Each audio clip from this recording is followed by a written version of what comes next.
Yes. Vanguard's passion for its employees really resonates with me, and I thank you for doing that.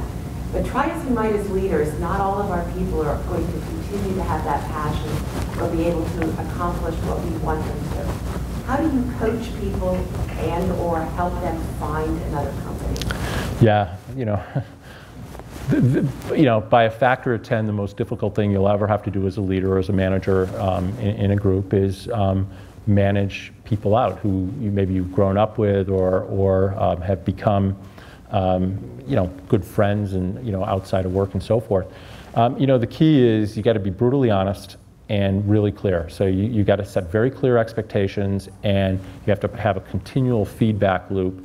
And then I think just pure, straight honesty is the best, way to approach it.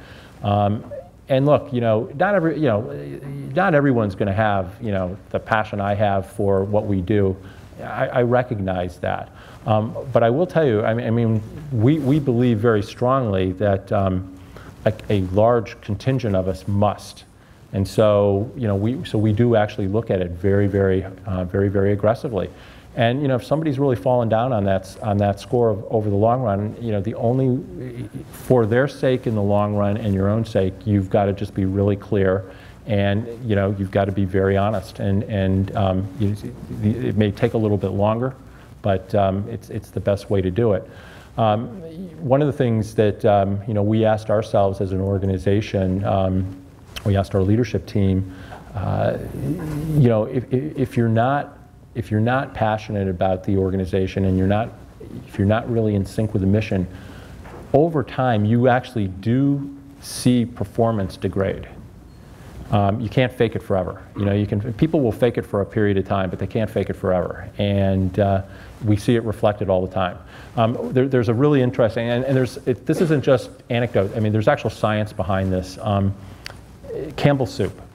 An old Philadelphia company, or Philadelphia/Camden company. So Campbell Soup, about 10 or 12 years ago, was in a real fix. They were just, their quality was down, their people were miserable. A new CEO came in, and he brought in the Gallup organization. Gallup does this thing around, they call it employee engagement, which really gets at some of the things I've been talking about in a more scientific way. And Gallup told him that in all their years of conducting the survey, the Campbell employees had the worst engagement scores in the history of the survey of any Fortune 1000 company. You can imagine as a new CEO, that's kind of grim. And not very, and by the way, their business performance was lousy, their quality was lousy, et cetera, their market share was degrading. And so he embarked on a mission to change the culture. And he said, he had early on a big talk with, the leadership team, you're either in or you're out, And people, who resisted and so forth, they actually had to manage out. And they had to make that transition.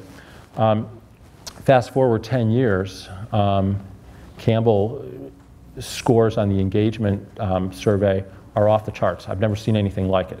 I've never seen anything like it. And again, you got to think about the nature of the work. A lot of the line people are, they're chopping vegetables and they're, mixing basic ingredients and so forth. So it's not what you would call necessarily, deeply fulfilling from an intellectual standpoint or whatever. And the people are passionate about what they're doing. And it started with, setting the tone at the leadership group and having people who buy in, and then, actually being pretty scientific in measuring it. So, we're actually big believers in employee engagement, so we actually use the same kind of survey. And I get a chart that shows, it's like a heat map.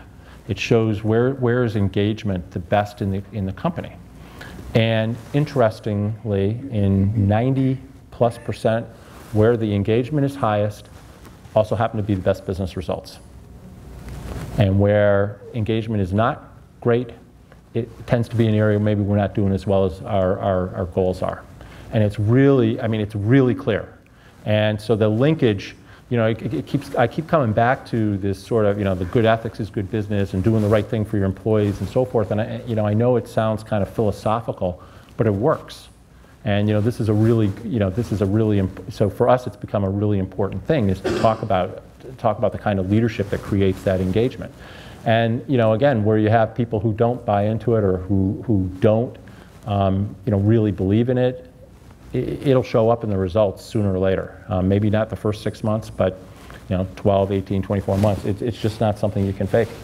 And then I think you have to deal with it.